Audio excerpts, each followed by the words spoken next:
The first thing we're going to talk about is rising, when you are going to wake up every day. Now, Ayurveda and yoga have a belief system. There's a philosophy that has a lot of wisdom in it that says that there is an hour that's very divine in the day, where the veil between us and the universe is the thinnest, where our connection to that universal wisdom, that innate intelligence, that inner authenticity and truth, where the veil is the thinnest. So our ability to connect to that truth and wisdom is the easiest in that moment of the day. Braha Muhurta, it's called, and it translates into auspicious hour.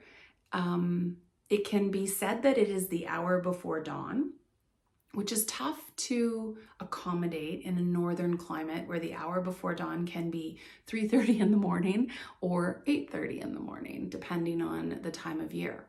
So we tend to talk about it as being around 6 a.m. When we go to access this hour, our intention is to rise when the qualities of nature are helping us rise.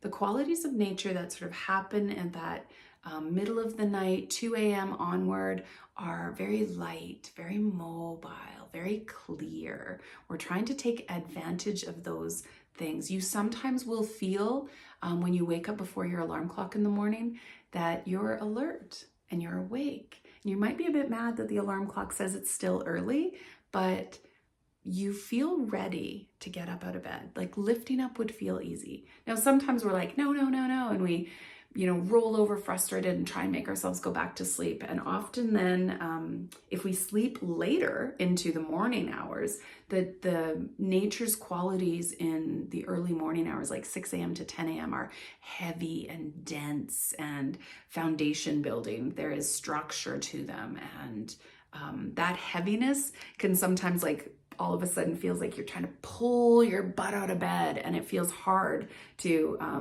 get out of bed kind of against gravity. So you've all had the experience of that time where we wake up in that auspicious hour. We wake up when the veil between us and that enlightened time is thin.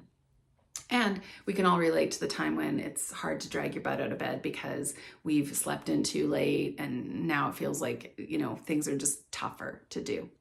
So setting your rise time can depend on what your day looks like. I'm not going to make you for this challenge get up at 6 a.m. every day. If that's not sustainable for you, then don't attempt it. If there's any reason that your body is recovering from something or that sleep is right now the most important anchor in your day, you might need to prioritize sleep over rising. So in that case, you might set a later rise time for yourself. If you're doing this challenge in a time period where getting up earlier is a possibility for you, you might try it.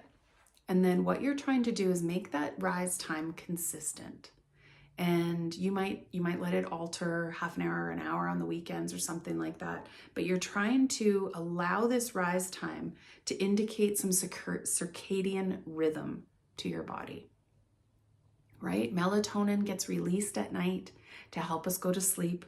Serotonin gets released in the morning to help us wake up. So if we can wake at the same time and possibly expose yourself to the morning rising sun, you will cue your body for the release of serotonin, which will help wake you up. It may be as easy in the summertime as sleeping with your curtains open to allow your body to be like, oh, it's time to rise.